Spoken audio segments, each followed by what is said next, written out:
Coucou les amis et bienvenue dans ce nouvel épisode de la classe du professeur Dodovos, consacré aujourd'hui à Valhalla pour toujours. Alors vous allez me dire que je suis un petit peu à la bourre puisque Valhalla pour toujours c'est fini depuis dimanche si je dis pas de bêtises, ou peut-être lundi matin. Alors oui, effectivement je suis un petit peu à la bourre, et en même temps pas tout à fait, puisqu'en fait ce que je voulais faire moi pendant cet événement, c'est justement profiter de cet événement pour faire en fait un comparatif avec Atlantide, puisque ce qui s'est passé lorsque l'événement est arrivé, c'est que d'une part tout le monde s'est demandé qu'est-ce qu'il faut farmer comme niveau, et d'autre part, est-ce que je farme sur Valhalla, est-ce que je farme sur Atlantide, est-ce que je farme sur les deux. Bref, donc du coup on savait pas trop quoi faire, donc je me suis dit que j'allais profiter du coup de ce premier volet de Valhalla pour toujours pour faire quelques petits tests, et pour voir du coup vous donner mon sentiment là-dessus. Alors déjà, qu'est-ce que c'est que Valhalla pour toujours? C'est un peu comme les sorts de l'Atlantide, mais pas tout à fait pareil, puisque en fait durant cet événement, donc durant quelques jours dans le mois, en fait les niveaux de Valhalla coûtent 3 énergies de moins. Et autre particularité, vous pouvez tomber, un des monstres en fait peut être remplacé par un gnome qui est susceptible de vous lâcher non pas que des pièces Valhalla, comme ça peut être le cas sur Atlantide où les dragons dorés ne lâchent que des pièces Atlantide, là en l'occurrence les petits gnomes peuvent vous lâcher soit des pièces, soit des matériaux de fabrication, soit des caisses de jambon ou de fer, soit éventuellement des emblèmes. Alors moi je vous cache pas que, alors j'ai pas énormément farmé, je crois que j'ai dû utiliser pas plus de 2-3 popos monde, mais pour être tout à fait honnête, des gnomes j'en ai vu quand même assez peu. Ils m'ont lâché quelques pièces mais pas suffisamment pour faire une invocation, c'est-à-dire j'ai pas eu 100 pièces, ils m'ont lâché je crois 3 emblèmes, il me semble une petite caisse de jambon ou quelque chose comme ça, ou peut-être de fer, je sais plus, et ils m'ont par contre beaucoup lâché des os de dragon, donc personnellement je n'ai absolument pas besoin, puisque sauf à ma part, je dois en avoir, voilà, 1198. Donc bon, je suis pas hyper convaincue par ces gnomes. Personnellement, alors en tant que free-to-play, j'avoue que je préfère les dragons parce qu'au moins on peut faire des invocations. Là, bon, j'ai eu 3 emblèmes, ce qui est pas les emblèmes toujours intéressants, mais au final, il y a tellement de choses possibles différentes, puisque les matériaux de fabrication, il peut y avoir des os de dragon. Alors moi j'ai eu que ça, mais je suppose qu'il peut y en avoir d'autres, peut-être des pépites d'oricalque, des choses comme ça. Mais voilà, je suis pas hyper enthousiasmée par les gnomes, je trouve notamment qu'il y en a pas beaucoup. Ou alors j'ai pas eu de chance, peut-être, c'est possible, mais j'ai quand même fait quelques niveaux. Bon, en tout cas, j'en ai pas croisé énormément. Mais bref, c'est pas le principal intérêt de toute façon de ce type d'événement. Le principal intérêt, bien évidemment, c'est le coût réduit. Avec la particularité sur Valhalla, c'est que certes, vous avez un coût réduit de moins 3 énergies, ce qui est également le cas pour les sorts de l'Atlantide, mais la particularité de les sorts de l'Atlantide par rapport à Valhalla pour toujours, c'est que sur Atlantide, sur les sorts de l'Atlantide, vous avez également toutes les ressources qui sont doublées, ce qui n'est pas le cas pour Valhalla. Mais néanmoins, Valhalla de base, c'est plus intéressant qu'Atlantide, donc du coup, se posait effectivement la question de savoir quid de Valhalla ou d'Atlantide, c'est le plus intéressant à farmer. J'ai donc fait la même chose que j'avais fait sur les sorts de l'Atlantide. Là-dessus, je vous invite éventuellement à regarder une des précédentes vidéos que j'avais faites. Vous voyez, j'avais fait en fait, là vous voyez en haut c'est les sorts de l'Atlantide, j'avais fait différents niveaux qui sont bien connus, et pour chaque niveau j'avais dépensé, alors non pas 100, là j'ai marqué 100 énergies, mais c'est pas vraiment le cas, mais une centaine d'énergies, puisqu'en fait certains niveaux valant par exemple 3 énergies, je les avais fait 33 fois, ce qui faisait donc 99 énergies au total. Grosso modo, sur chaque type de niveau, j'ai dépensé une centaine d'énergies, et puis après j'ai du coup, hop, je vais vous montrer ce que j'avais fait pour Valhalla. Vous voyez, pour chaque niveau, j'ai répertorié l'XP, bon, ça c'est toujours la même chose, les énergies aussi, bien sûr, le jambon, le fer, les recrues, sac à dos, j'ai également fait les héros, etc. Pour ensuite pouvoir faire du coup un petit récap donc de ce que se permet de gagner par énergie, également par énergie, par 100 énergie, parce que je trouve ça intéressant, parce que par énergie, c'est ce qui est le plus précis, mais de voir ce que ça fait par centaines d'énergie, ça donne aussi un ordre de grandeur un peu plus important, et ça permet d'avoir une meilleure vision des choses globales, plutôt que de se dire, par exemple, entre 483, je dis n'importe quoi, et 500, ça fait pas beaucoup, certes, mais si on fait ça x 100, tout de suite, ça prend des proportions plus importantes. Donc j'ai fait ça avec le jambon, le fer, les recrues, les sacs, et aussi, mais ça je l'ai pas fait dans mon tableau récapitulatif, j'ai aussi mis les héros 1 étoile, 2 étoiles, et les troupes 1 et 2 étoiles. Mais bon, ça c'était plus anecdotique, donc je l'ai pas repris dans mon tableau récapitulatif. Donc j'ai fait ça pour les sorts d'Atlantide il y a déjà quelques temps, et là je l'ai refait pour Valhalla pour toujours. Alors comment est-ce que j'ai fait en fait pour choisir les niveaux que j'ai en fait farmé, que j'ai vérifié? J'ai regardé d'abord le niveau qui rapportait le plus d'énergie. En fait ce que j'ai fait c'est que j'ai utilisé le tableau de Barry sur le farming, que vous connaissez peut-être, qui est en fait un tableau qui répertorie quasiment pour chaque niveau, ben, du coup, les pourcentages de chances d'avoir tel type d'objet, telle recrue, tel coup de jambon, etc., etc. Donc j'ai regardé en fait le niveau le plus intéressant en XP, sans grande surprise bien évidemment, c'était le 10-10 pour Valhalla. J'ai regardé le plus intéressant en sac à dos. Alors, pour les sacs à dos, en fait, le plus intéressant, moi j'ai fait le 11-10 en normal. En fait, ce que j'ai fait, c'est que j'ai regardé du coup le tableau de Barry. Sauf que le tableau de Barry, il est donné, il vous donne le nombre en fait de sacs à dos, de recrues, de tout ce que vous voulez par énergie. Sauf que bien évidemment, il est basé, en tout cas pour Valhalla, pour l'instant, je suppose que ça va être actualisé aussi, il est donné en fait par rapport au coût normal de Valhalla. Donc moi ce que j'ai fait, c'est que j'ai en fait fait une petite règle de 3 pour rapporter ça avec le coût réduit de Valhalla pour toujours. En principe, du coup, pour les sacs à dos, le plus intéressant c'est le 11-2 en difficile. Mais ça se joue à quasi rien en fait, puisque après avoir refait les calculs avec Valhalla pour toujours, donc avec le coût réduit en deux, vous avez en énergie, d'après le tableau de Barry, sur le 11-2, 0,4798 sac à dos par énergie, et en 11-2 difficile, et en 11-10 normal, vous avez 0,4795, vous avez une différence de 0,0003. C'est pour ça que moi j'ai fait plutôt le 11-10 en normal, puisque c'est le plus facile à farmer. Évidemment, plus vous montez en difficulté, plus ça va être difficile à farmer, notamment en automatique. Donc c'est pour ça que j'ai pris le 11-10 pour les sacs à dos. Donc le 10-10 pour l'XP. Le 17, c'était le meilleur pour les recrues. Et après, j'ai fait le 36-9, qui est grosso modo le dernier niveau avant les titans, enfin avant les boss titans, le tout dernier niveau, que j'ai fait en fait pour les tickets, puisque c'est le niveau le plus élevé, celui qu'on farme avec un max de tickets. Et j'ai fait donc le récap où on s'aperçoit de quoi. Donc, d'abord on va regarder les niveaux Valhalla entre eux, et après on va regarder les niveaux Valhalla comparés à Atlantide. Donc sur le niveau Valhalla, sur le 10-10, on peut voir que c'est évidemment intéressant en XP. Si je le compare au 17, donc c'est un tout petit peu plus intéressant en XP. Niveau jambon, honnêtement, c'est kiff-kiff, hein. Vous voyez pourcent énergie, 146, 312, 146, 645, voilà, c'est vraiment à peu près la même chose. Sur le fer, idem, on est quand même vraiment sur quelque chose de similaire. Sur les recrues, en revanche, comme je vous l'ai dit, le 17, c'est le plus intéressant, puisque pour 100 énergie, vous avez 497 recrues, et un petit peu moins, 466 sur le 10-10. En revanche, sur les sacs, vous avez un léger avantage, sac à dos, pour le 10-10. Donc grosso modo, ça veut dire quoi? Ça veut dire que les deux sont à peu près équivalents. Vous avez une légère plus-value sur le 10-10 pour l'XP, le jambon et le fer, mais c'est quand même assez négligeable. En revanche, la différence se fait plus sur les recrues qui sont en faveur du 17 et sur les sacs à dos qui sont plus pour le 10-10. Donc si vous misez sur les recrues, mieux vaut faire du 17, sinon faites plutôt du 10-10. Après, sur le 36-9, on dirait, bon bref, pour les adeptes du Minitel, on dirait 36-15 Jula, mais bon, là c'est 36-9 difficile en l'occurrence. On s'aperçoit de quoi? C'est qu'honnêtement, alors ils sont pas extrêmement intéressants. C'est très intéressant pour les tickets butins, parce que ça vous permet d'en dépenser beaucoup moins, bien évidemment, puisque, de mémoire, je crois, voilà, c'est ça, ça coûte 12 énergies.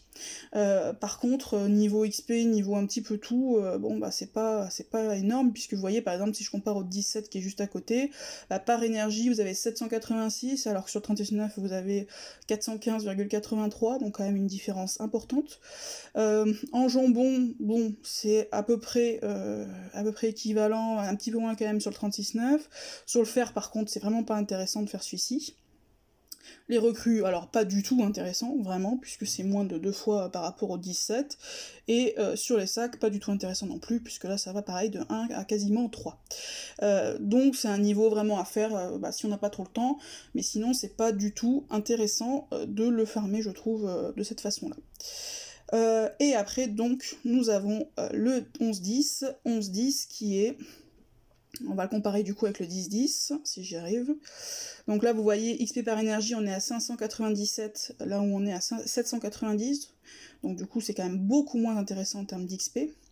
Sur le jambon, on a 1118, là où on a 1478. Donc là, encore une fois, c'est pas du tout... Enfin, c'est moins intéressant en tout cas en jambon. Pas du tout, peut-être pas, mais c'est pas très intéressant en jambon.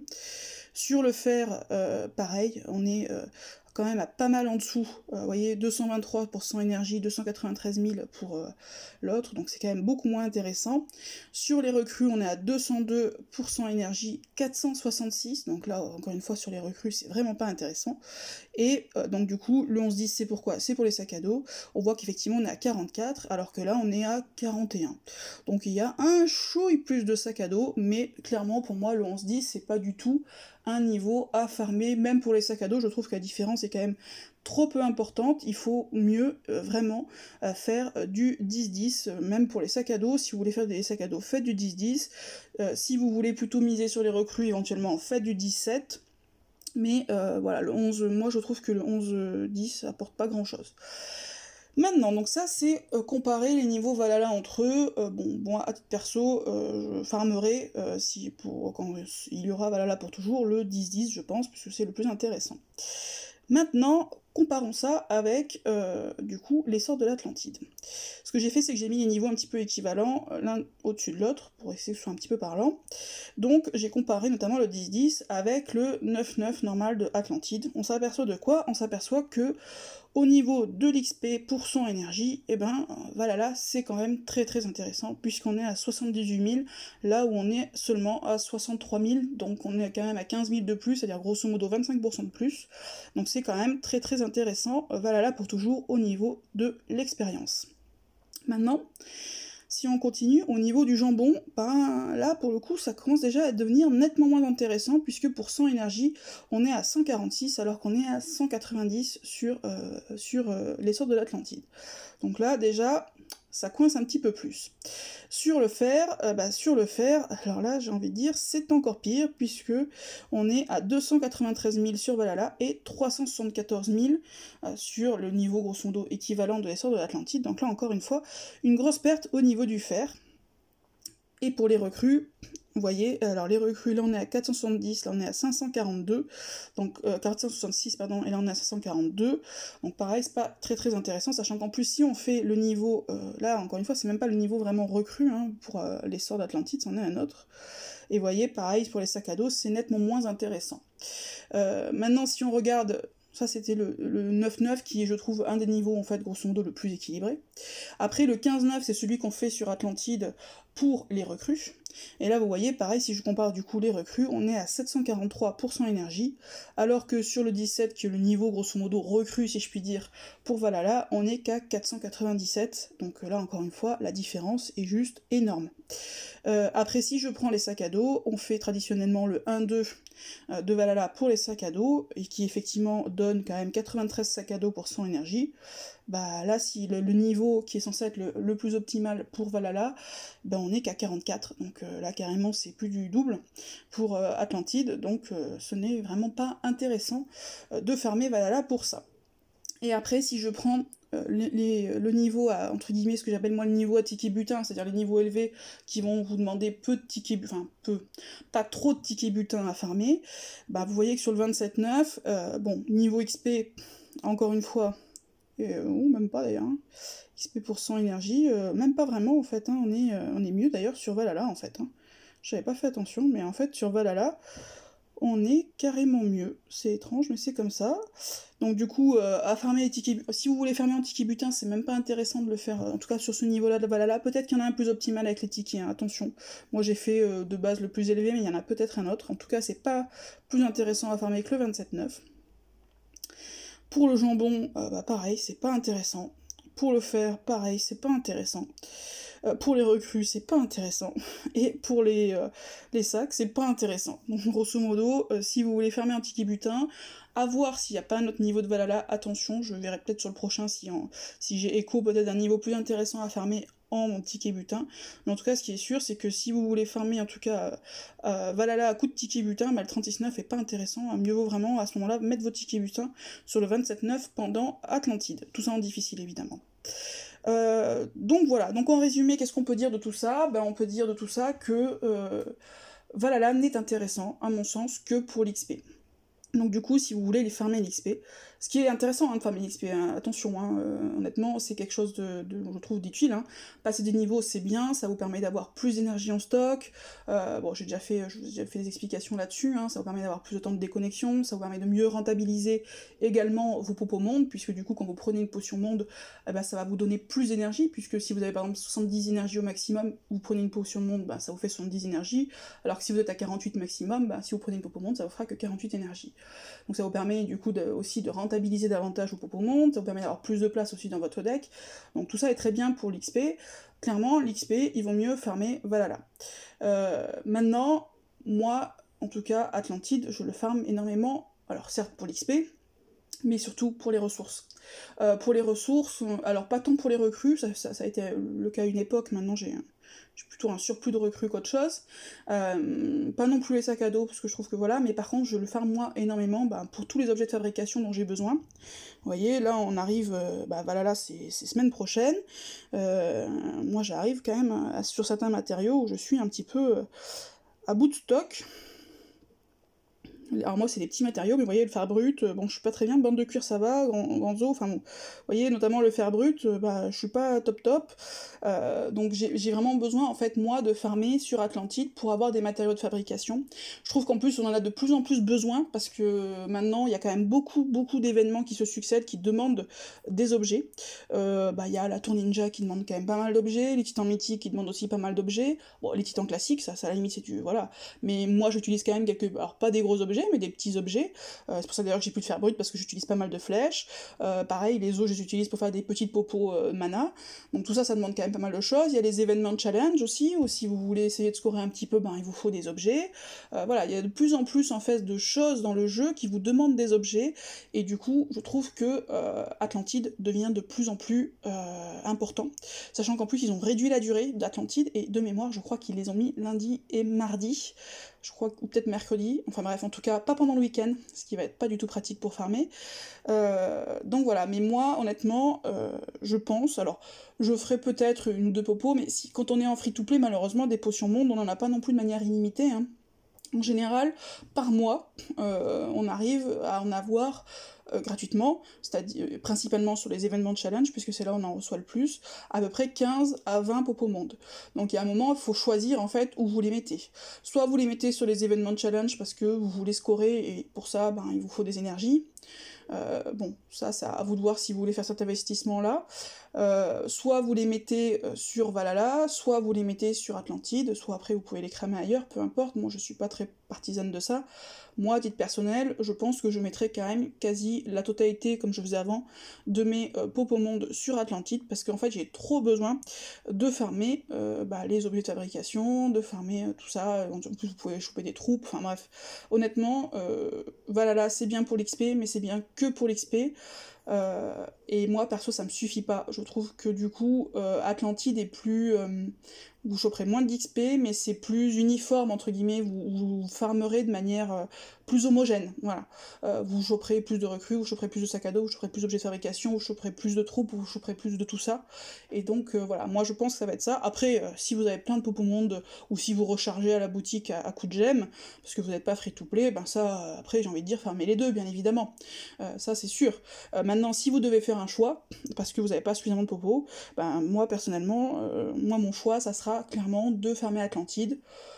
Peut-être que je mettrai une popo monde ou deux pour farmer un petit peu de l'XP, mais je suis même pas sûre, ça serait peut-être à voir d'ailleurs, tiens, j'ai pas les chiffres en tête, mais il y a quelque chose qui est extrêmement utile pour farmer de l'XP, c'est quand il y a les événements de challenge, c'est de farmer, en fait, vous savez, les 3 premiers niveaux du rare sont à 1 d'énergie, et rapportent quand même pas mal d'XP, mais je sais pas combien exactement, donc ce qui peut être intéressant par exemple pour farmer de l'XP, c'est tout simplement de faire le 3e niveau du rare, qui demande qu'un seul d'énergie, que pour le coup vous pouvez facilement farmer en auto, et vous le faites, et ça vous donne aussi beaucoup d'expérience, donc vous pouvez aussi farmer l'XP à ce niveau-là. Je sais pas si c'est plus intéressant ou pas que Valhalla, tiens, ça serait quelque chose à voir, je vais essayer de le voir lors du prochain événement challenge qui va arriver, là, c'est les fables de Grimbois, si je dis pas de bêtises, et je pense que ça doit être la semaine prochaine. Tiens, je regarderai ça, mais sinon, voilà, c'est que l'XP, enfin Valhalla, c'est que pour l'XP, et moi, personnellement, je préférerais farmer sur Atlantide, continuer là-dessus, pour toutes les autres ressources que peuvent nous apporter le jeu et dont on a de plus en plus besoin. Ben voilà, écoute, j'espère que ça vous aura été utile, et sur ce, je vous souhaite une bonne journée. Ciao les amis!